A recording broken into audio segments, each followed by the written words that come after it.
केंद्र सरकार का दागी मंत्रिमंडल। जी हां, आज हम आपको बताएंगे मोदी मंत्रिमंडल के दागी मंत्रियों के बारे में। 2 दिन ही हुए हैं मंत्रिमंडल विस्तार के और आने लगे चौंकाने वाले तथ्य। एडीआर की रिपोर्ट में खुलासा, 42% मंत्रियों पर दर्ज है आपराधिक मुकदमा। केंद्र सरकार के नए मंत्रिमंडल में अधिकांश मंत्री दागी है। कईयों पर हत्या और हत्या के प्रयास जैसे गंभीर आपराधिक मुकदमे दर्ज है, तो अधिकांश मंत्री करोड़पति है। नेशनल इलेक्शन वॉच और एडीआर की नई रिपोर्ट में यह चौंकाने वाला खुलासा हुआ है।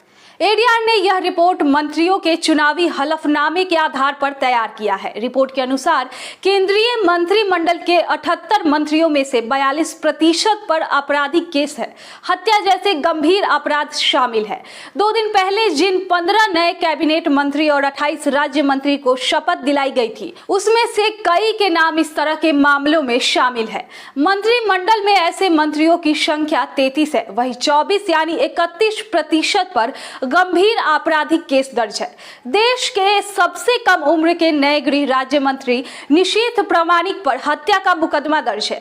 35 साल के प्रामाणिक पश्चिम बंगाल के कूच बिहार इलाके से आते हैं और इन्होंने 8वीं तक पढ़ाई की है। वहीं 4 अन्य मंत्री पर हत्या के प्रयास का मुकदमा दर्ज है। इसमें अल्पसंख्यक मामलों के राज्य मंत्री जॉन बारला, गृह युवा व खेल राज्य मंत्री प्रामाणिक, वित्त राज्य मंत्री पंकज चौधरी और विदेश व संसदीय कार्य राज्य मंत्री वी मुरलीधरन शामिल है। एडीआर की रिपोर्ट के अनुसार कैबिनेट के 78 मंत्रियों में से 70 यानी 90% मंत्री करोड़पति है।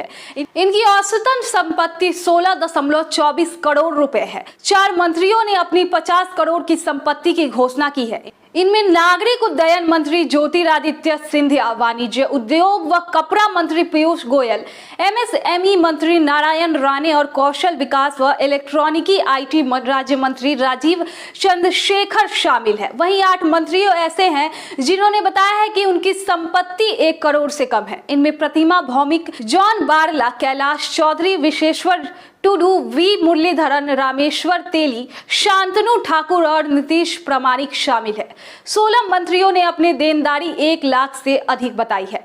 इन 16 में से 3 मंत्रियों ने अपने देनदारी 10 करोड़ से अधिक बताई है। इनमें नारायण राणे, पीयूष गोयल और कृष्णपाल शामिल है। 15% मंत्री की शैक्षणिक योग्यता 8वीं से 12वीं के बीच।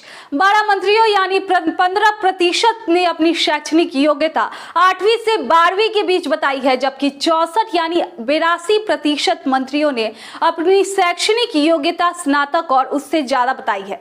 2 मंत्रियों ने अपनी शैक्षणिक योग्यता डिप्लोमा बताई है। 2 मंत्री 8वीं पास, 3 मंत्री 10वीं पास, तो 7 मंत्री 12वीं पास है। 15 मंत्री स्नातक है तो 17 मंत्री व्यवसायिक विषयों में स्नातक है। 21 मंत्रियों के पास पोस्ट ग्रेजुएट की डिग्री है तो 9 के पास डॉक्टरेट की उपाधि है।